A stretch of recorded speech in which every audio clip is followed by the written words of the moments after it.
Welcome to Rock the Crown. Introducing our host, Nafisa, queen about her business in 60.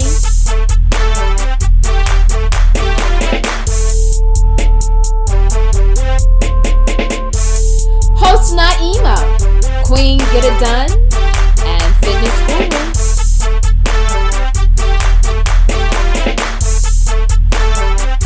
Host Nefertari, queen residential redeveloper and creative director.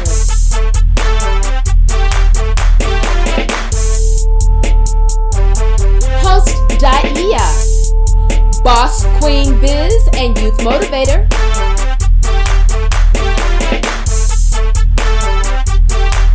All right, Crown Nation, let's get it. Season 2, Rock the Crown.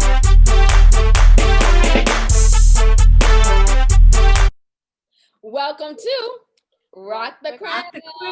I am your host for today's episode, Naima, and I'm here with my queens. I'm Nefertari. I'm Daia. Bisa. And we love each other. So, hey, we're going to keep this rolling. Today's episode, we are talking about voting is our voice. Now, I know that it's a high political climate going on right now. We know that people are so sick of hearing about politics and so sick of hearing about the president and so sick of hearing the tweets and all of this other stuff.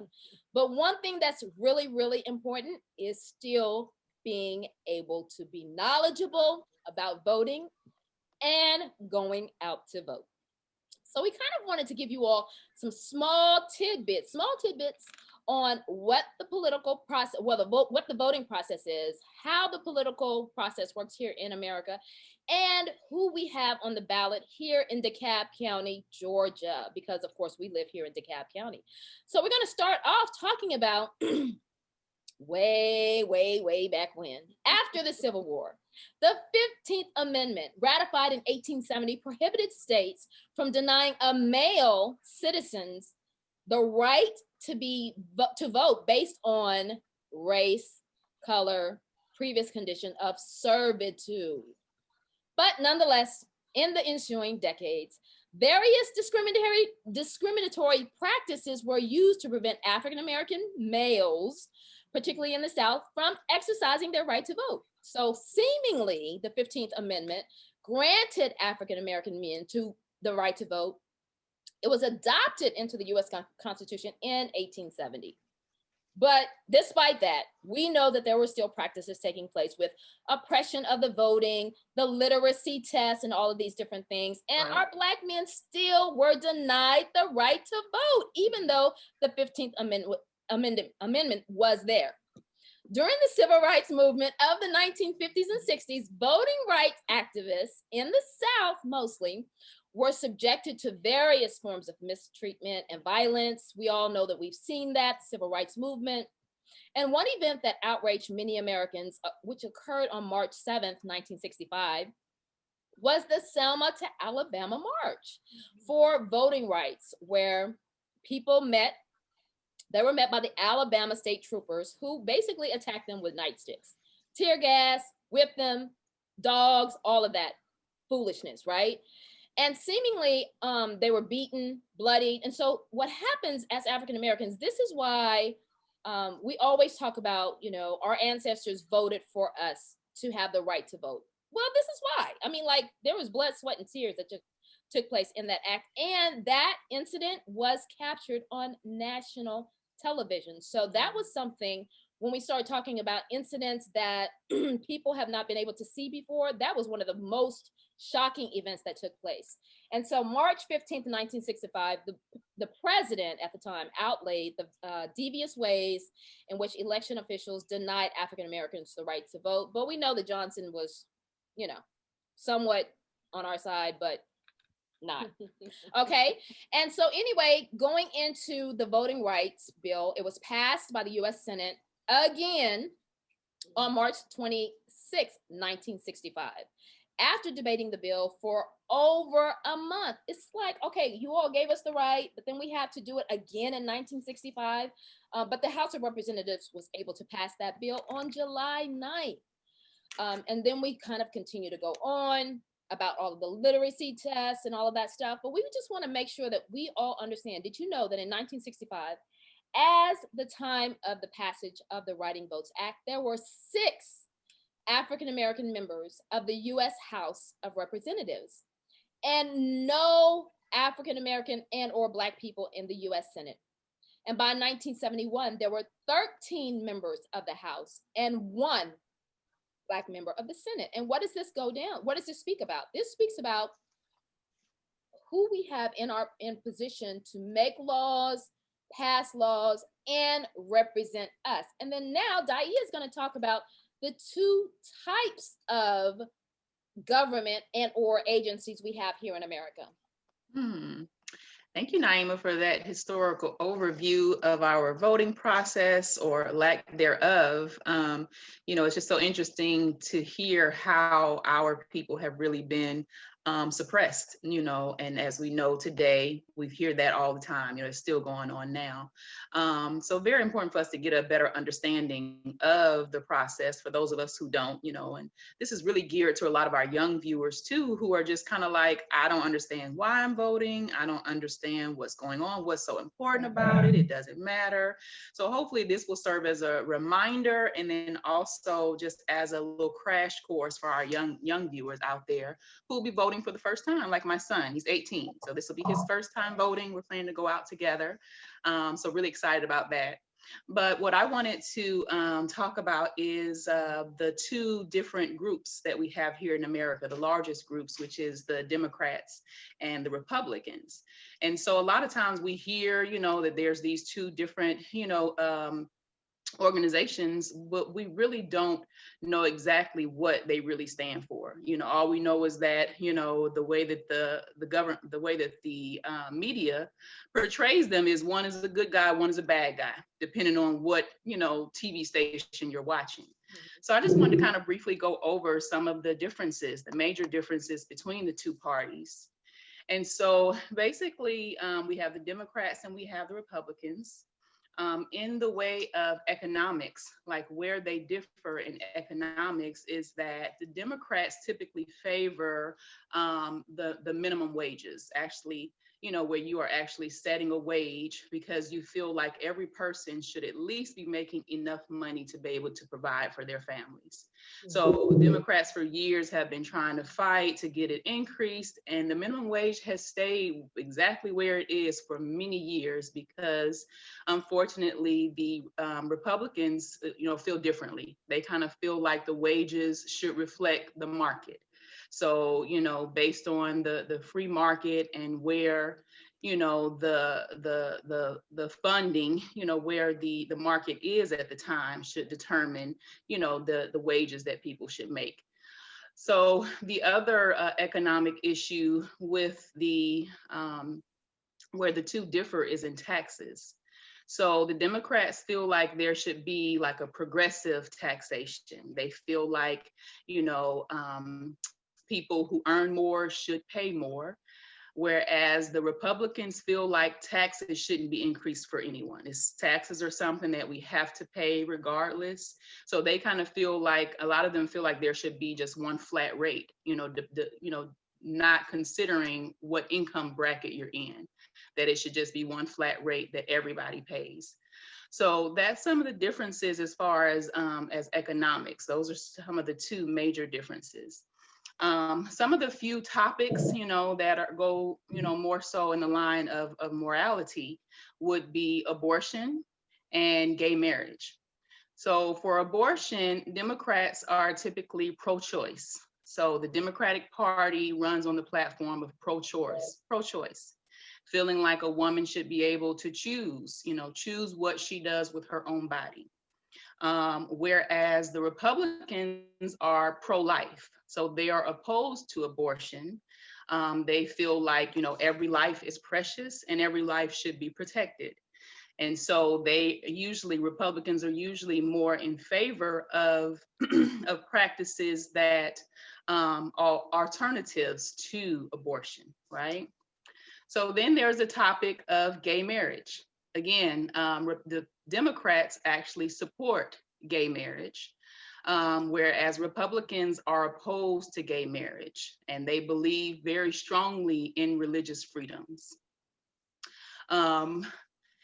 There's a few more. It's the military. So Democrats are, usually, trying to kind of hold the purse strings when it comes to the military. So they're trying to like decrease, or limit the amount of funding that goes to the military. Whereas the Republicans are usually, they believe in a hefty, strong military. So they are always, voting to increase the amount of money that's given to the military because they want to protect the borders, right? They want to protect their interests as it pertains to foreign nations. And they also America has one of the strongest armies that there is. So they want to continue to kind of hold that position, and you can't do that if you're decreasing the money. So that's where the two parties differ, and, it kind of, as African Americans and as Muslims, we kind of, tread a very thin line between the two because both do have good qualities. I'll say that. I, am kind of in line with Republicans as it relates to pro-life. And then also, of course, my opposition to the legality of gay marriage. However, I'm more so in line with the Democrats, for their social programs and them, wanting to support support the insurance and health insurance. So, we're straddling a very thin line, but at the end of the day, we have to make decisions that our families and that our communities will benefit from the most. So that's my spiel, Naima.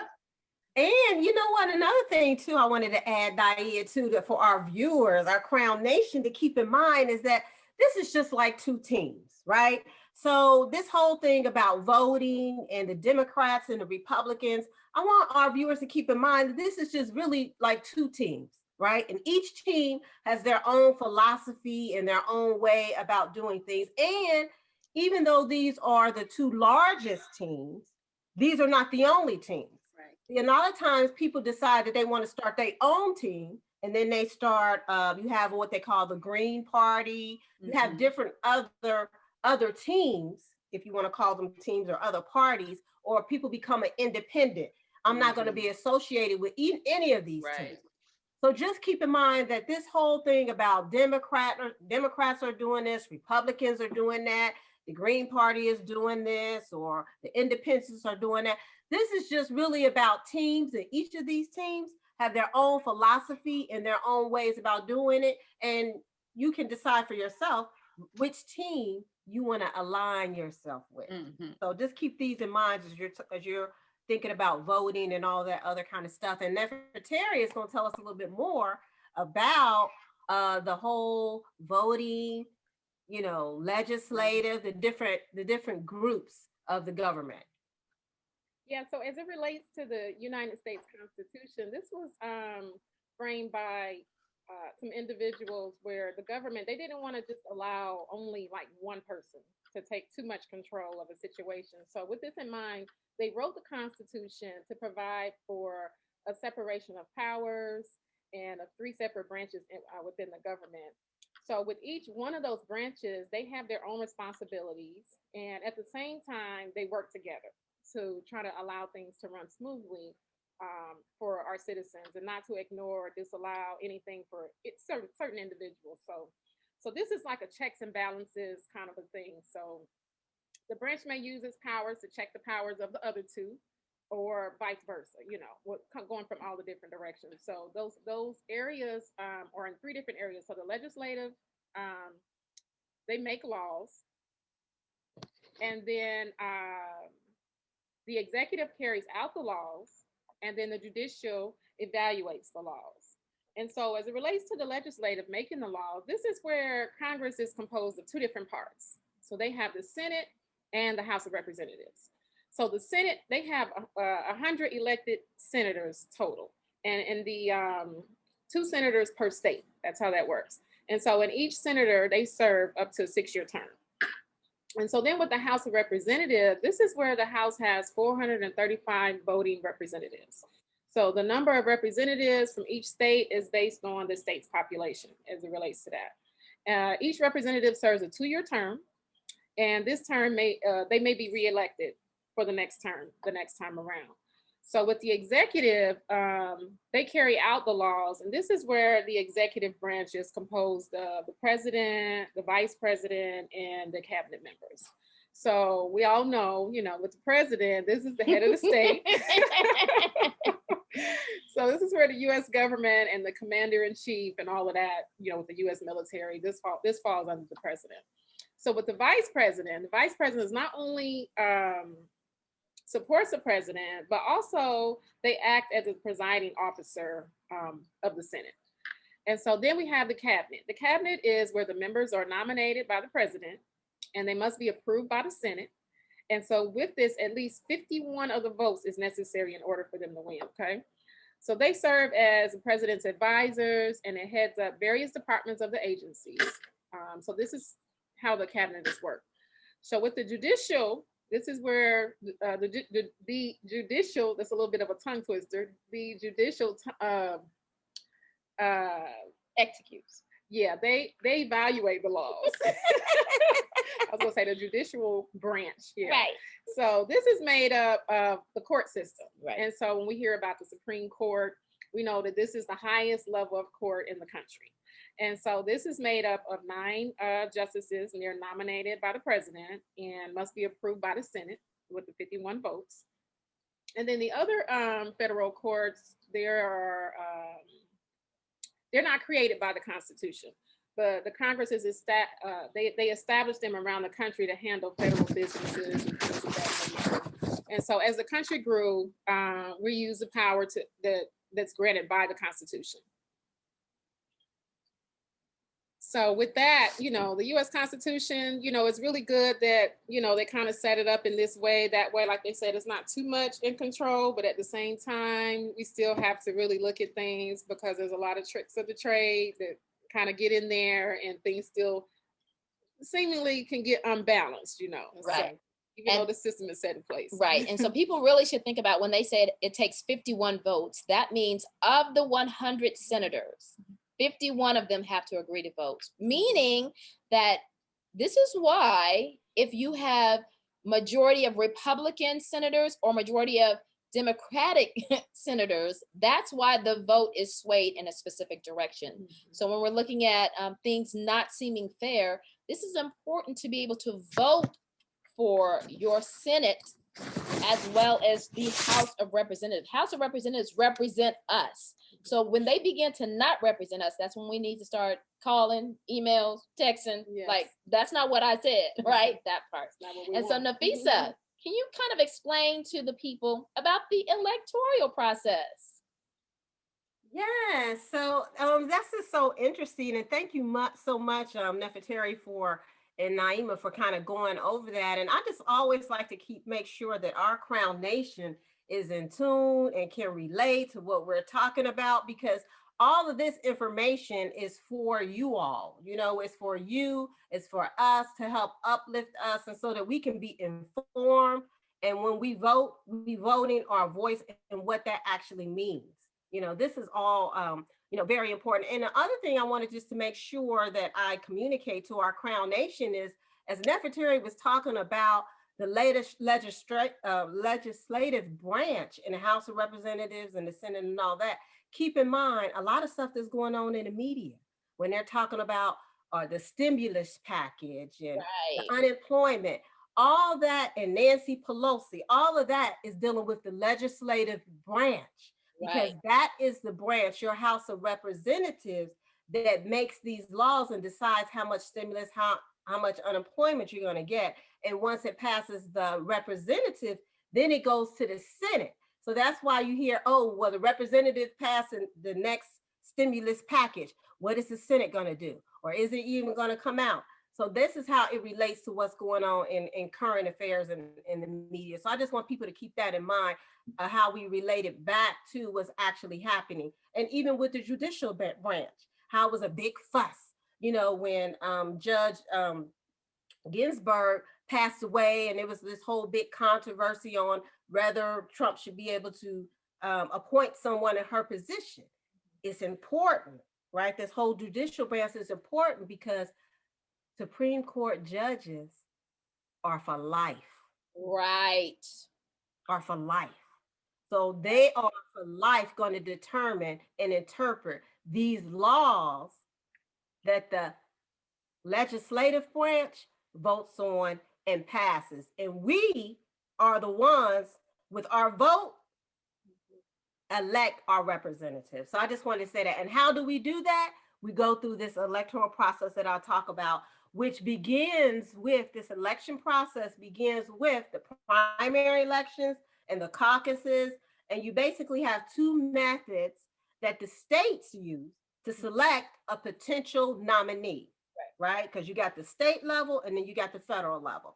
And in the general, the primaries use what's called secret ballots for voting. And everybody hears when they talk about, oh, well, there's a primary election for this. That's what they're talking about. And then the caucuses, when you hear about the Iowa caucus, that's like local gathering of voters who vote at the end of the meeting for a particular candidate. So when you hear talking about the Iowa caucus or this particular caucus, that's what they're talking about. And then from there, it moves on to a nominating conventions, during which the political parties, they each select their nominee. In other words, they select their boy or their girl who they want to represent, right? So this is what happens during the political party convention, when you hear that the Democrats are having their convention or the Republicans are having their convention. This is what's going on at those conventions. And the candidates, then after they're selected, then they go across, which we have seen in this season, go across the country trying to explain their views, trying to drum up support and votes. And this is why you see all this stuff in the media about it. Okay. Now, during the general election, Americans, of course, go to the voting booths, like we're going in November, to vote for our president. And we also vote for all these other categories as well, which Naima's going to touch on that a little bit later. But don't just be distracted from the presidential. We also vote for these representatives that we talked about who make the laws. We also vote at the local level. We vote for a lot of judges, prosecutors who determine who gets prosecuted or not. So keep that in mind. And then I want to explain to you lastly about the electoral college, which you hear a lot about in the media during the presidential election. And how this works is the presidential elections use an electoral college. Basically, to win an election, a candidate must receive a majority of the electoral votes. And in the event that no candidate receives a majority, then the House of Representatives chooses a president, and then the Senate chooses the vice president. This is a big deal now, right? It's not chosen by the popular vote. That's why even in the 2016 election, you heard that Hillary Clinton won the popular vote, but not the actual vote, right? Because they were talking about the electoral college vote. And then this time around, right, we think President Trump is afraid of not winning the popular vote. This is why he's preempted by saying he's not going to accept all these, if it doesn't happen on the day of election, whatever it is on the day of election, that's what he wants it to be, because he thinks that he's going to be the president. But if our votes are counted through mail and other means, and it's determined later, he doesn't want to accept that. So that is all about the electoral college, and the electoral college is really what determines who's going to be president. And just to give you a short timeline, if you're talking about the presidential election, which we've seen, and sometimes you got to take a step back from something to really view the fullness of it. And that's how you get to the spring of the year, is when we usually have the candidates announce formally their intentions to run. Then you got the summer, like we've seen all this summer, with a whole bunch of campaigning going on, and then the primaries happening, and the caucuses happening. And of course, this summer we heard a lot about, and many of us tuned in to different aspects of the Democratic convention, different aspects of the Republican convention, and then of course we're in the season up to the moment right now, Right. where every other commercial is a political commercial, right? And every other call you pick up on the phone, or text you get is about somebody trying to steer your vote on how you make your voice. And that's ultimately what we coming down to. We want our viewers, Crown Nation, to be more informed about their vote, right, so that their voice can be heard. And Naima, I'll turn it over to you. Okay, so we are hoping that you all are understanding voting, your voice, and the importance of it.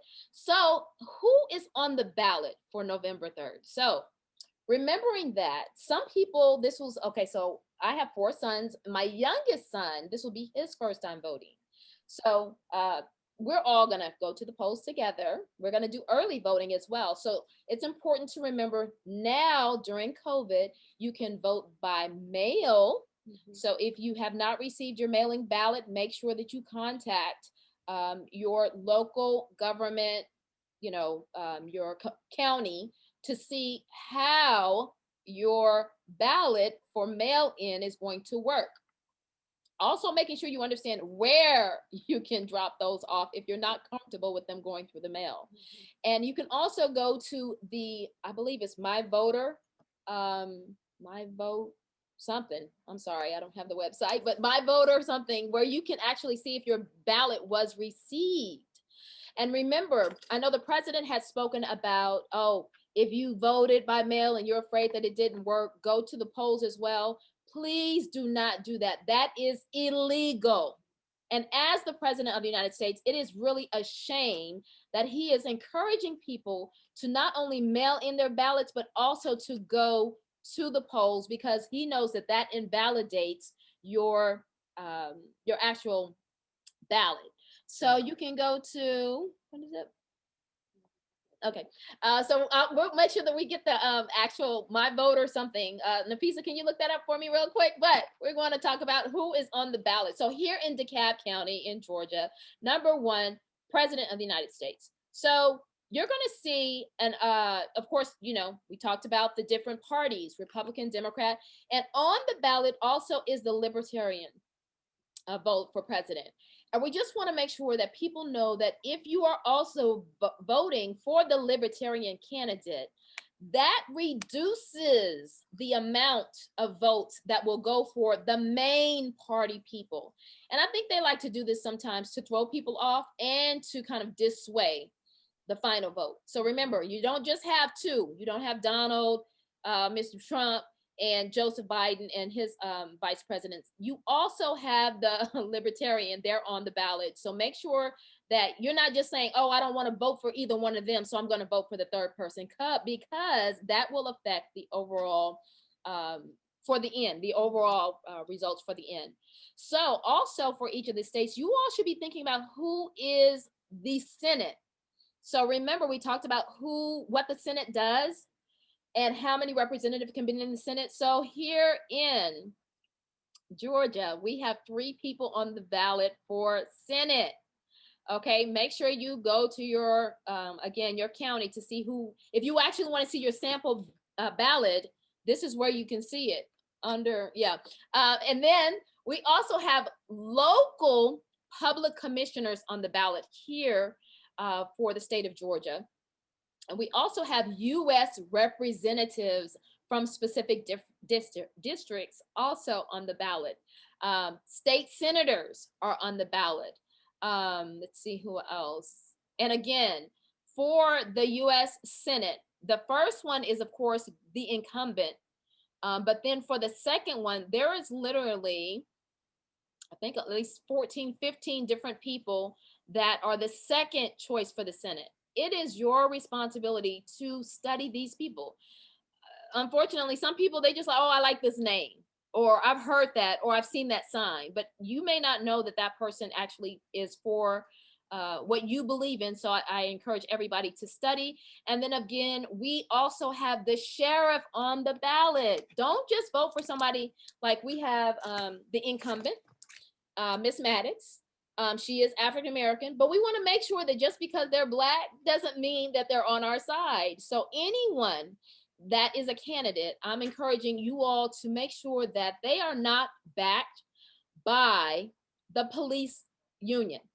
Any candidate, president, vice president, anything. If any of those candidates are backed by the police union, you can guarantee they are not on the side of African American, because they are trying to uphold, as we said earlier, the judicial law, the laws, the military type thing. So just thinking about who's on the ballot. And I'm encouraging you all to make sure that you're getting out to vote. Getting out to vote. Voting is your voice.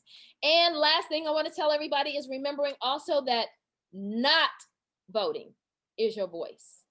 Not voting is your voice as well. And no vote is a vote for whoever is in the lead. Okay, we want to say that again. Not voting is your voice. And whoever is in the lead, look, Google, she just trying to talk to us all of a sudden. See, she heard me say that. So, but anyway, voting for someone or not voting at all means that you have given a vote to whoever is in the lead. And so what ends up happening is, people, the candidate who we didn't want to win wins because you didn't vote. And then we always make excuses like, oh, one vote is not going to matter. One vote does matter, because it's one vote here, one vote there, one vote per county, one vote per state, one vote per, all of this stuff starts to add up. And that, as they say, a little equals a lot. Okay. So does anyone have any final thoughts before we close out on this session? I just wanted to say, even though we don't know that website exactly, if you go to vote.org, you will get a lot of information there. So okay, yeah. And you can also Google my voter page. That's what it is. Yes, my voter page, and it will take you exactly to the page where you put in your information, and it tell you about whether or not you are registered to vote, because sometimes you think you're registered to vote and you're not. So you can double check whether you're registered to vote. And then if you mailed in your ballot, you can check the status of that, and it'll tell you about that, as well as early voting locations and all the information dealing with voting. So you want to make sure that you check that. Excellent, excellent. And again, everyone, go get out and vote. Your vote matters. Black Lives Matter. All right, we hope to see you all at the polls. We appreciate you, Crown Nation. Don't forget to like us on Facebook and follow us. Subscribe to our YouTube channel, because I hear a lot of you all talking about, oh, these shows are great, but we need for you to subscribe. And then look for us on and follow us on Instagram. And again, we hope to come to you again soon. And don't forget, we have a lot of great fun stuff going on our page. So make sure you're checking out our page on Facebook, and we look to see you soon. Peace. Voting is your voice.